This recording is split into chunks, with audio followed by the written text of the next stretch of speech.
Olá, tudo bem? Tudo certo? Tudo ok por aí? Bom, nós temos conversado sobre o surgimento do Novo Testamento e nós percebemos que, no primeiro momento, não havia nenhum movimento para se escrever alguma coisa sobre o Novo Testamento. Se tinha como escritura o Antigo Testamento e Jesus citava textos do Antigo Testamento e os apóstolos não foram instruídos por Jesus a escrever nenhum texto que designasse a sua história, que falasse sobre a sua história. Com o passar do tempo, surgiu muitos textos e diante desses escritos começou também a aparecer as heresias, os falsos textos. E diante dos falsos textos, Marcião, ele resolveu fazer uma coleção de textos que ele entendeu serem os mais importantes. No momento em que Marcião tem essa ideia e começa a fazer os textos que correspondem ao que ele entende que seriam as escrituras, Marcião é questionado pela igreja e a igreja resolve fazer com que, para os textos serem tidos como textos sagrados, eles precisariam ter o aval da apostolicidade. O que seria isso? Os textos deveriam vir de um apóstolo ou de um discípulo dos apóstolos. E assim, o texto de Marcião foi descartado e a igreja, com os seus santos padres, começou a discutir quais dos textos, quais dos livros deveriam fazer parte dos livros canônicos, quais deveriam ser apócrifos e quais deveriam ser heréticos. Livros apócrifos seguiriam aqueles livros que não falavam mal ou não tinha heresia, diziam coisas que não eram interessantes para a igreja. E os livros heréticos eram aqueles cheios de heresias. O que aconteceu então? Com o passar do tempo, foi se percebendo que alguns livros eles foram lidos nas igrejas e aceitos nas igrejas, e esses livros se tornaram livros inspirados. E com o passar do tempo, a igreja percebeu que existiam poucos livros que tinham tradição apostólica e então deram um outro passo. O passo seguinte é que se algum santo padre, se algum pai da igreja mais antigo citar algum livro que não tem apostolicidade, mas que ele cita como sendo um livro verdadeiro, que esteve próximo aos apóstolos, esse livro também poderia concorrer e ser eleito no cânon. E com isso, por fim, se chega a uma forma de 5 itens necessários para que um livro fosse canônico. O primeiro, a apostolicidade. O segundo, a universalidade. O terceiro, livros que fossem populares na igreja. O quarto, livros escritos ou comentados por algum pai da igreja. E quinto, livros que fossem mais antigos, mais próximos aos apóstolos. E nós temos um cara muito famoso que fala sobre isso, que é o Eusébio, o Eusébio de Cesareia, que viveu lá entre os anos 260 a 265.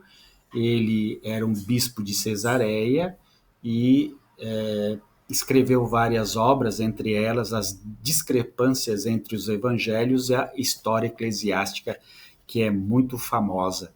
E também escreveu uma bibliografia de quem? De quem? Do Constantino. Eusébio tinha muita amizade com Constantino.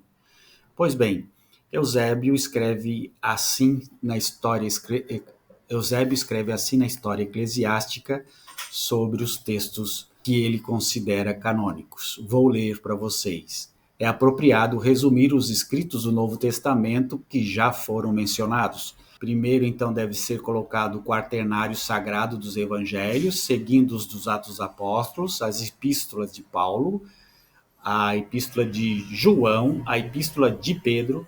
Depois deles deve ser colocado, se realmente parece apropriado, o Apocalipse de João. Então, se tinha dúvida se o Apocalipse de João iria entrar no cânon, a respeito do qual daremos as diferentes opiniões devido ao tempo. Então, segundo eles, tinha pouco tempo, era um livro escrito há um tempo muito além da morte de Jesus, então não era um livro antigo. Esses, então, pertencem entre os escritos eleitos, os escritos aceitos, que ele chamava de homologonema. E entre os escritos disputados, aqueles que não se sabiam, estavam ainda sendo estudados para se eram ou não eram livros canonizados ou escritura que poderiam ser apócrifos, estão os anti-legomena, os escritos que estavam sendo disputados, que eram lá a epístola de Tiago e a de Judas, e a epístola de Pedro, e aqueles que são chamados de segunda e terceira de João, sejam do evangelista ou de outra pessoa com o mesmo nome. Entre os rejeitados devem ser considerados também Atos de Paulo e assim chamado Pastor e o Apocalipse de Pedro, e além desses a epístola existente de Barnabé e os chamados Ensinamentos dos Apóstolos, e além disso, como eu disse, o Apocalipse de João. Se parece apropriado que alguns, como eu disse, rejeitam, mas que outros classificam com os livros aceitos. Então veja bem que existia uma disputa aí, que esses livros deveriam ser aceitos como livros escritura, livros sagrados. E entre estes, alguns colocaram também o Evangelho segundo os Hebreus, e todos esses podem ser contados entre os livros disputados. Livros como o Evangelho de Pedro, de Tomé, de Matias ou de qualquer outro, além eles, e do Atos de André e João e os outros apóstolos. Eles claramente se mostram ficções e hereges. Portanto, eles não devem ser colocados nem mesmo entre os escritos rejeitados, os apócrifos, mas como devem ser descartados como absurdos e ímpios. Eusébio, escrevendo aí no seu livro História Eclesiástica, que quais os livros que já estavam aceitos e que não precisariam discutir, e quais os livros que ainda estavam sendo discutidos, se seriam aceitos ou não. E nós vimos que se soma todos os livros que Eusébio fala no número de 22 livros na primeira categoria do Novo Testamento que são canônicos. Então, o critério para se escolher esses livros eram a canonicidade apostólica, a era apostólica. Apenas entre 21 e 22 passaram no teste como livros que estiveram em contato com os apóstolos. Então, só depois é que se chegou ao número de 27 livros. Veja bem como a briga foi grande para dizer quais os livros eram livros sagrados ou não.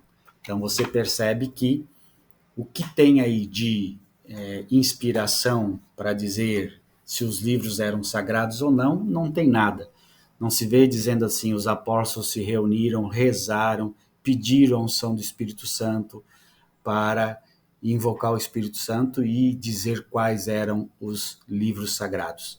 Simplesmente usaram uma técnica, a técnica de dizer se eram apostólicos ou não, se eram livros que tiveram contatos com os apóstolos ou não, e resolveram descartar uns e aceitar outros, e etc, etc. E ali diz assim, são livros hereges, livros que contam fábulas.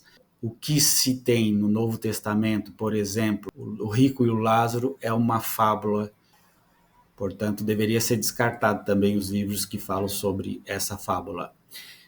E assim nós chegamos ao entendimento que os livros do Novo Testamento não foram inspirados, eles foram escolhidos por conveniência, como o próprio escrito do Evangelho de Lucas diz no capítulo 1, versículo 1 a 3.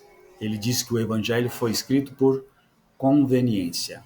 E assim foi todo o texto do Novo Testamento. Um grande abraço. Tchau, tchau.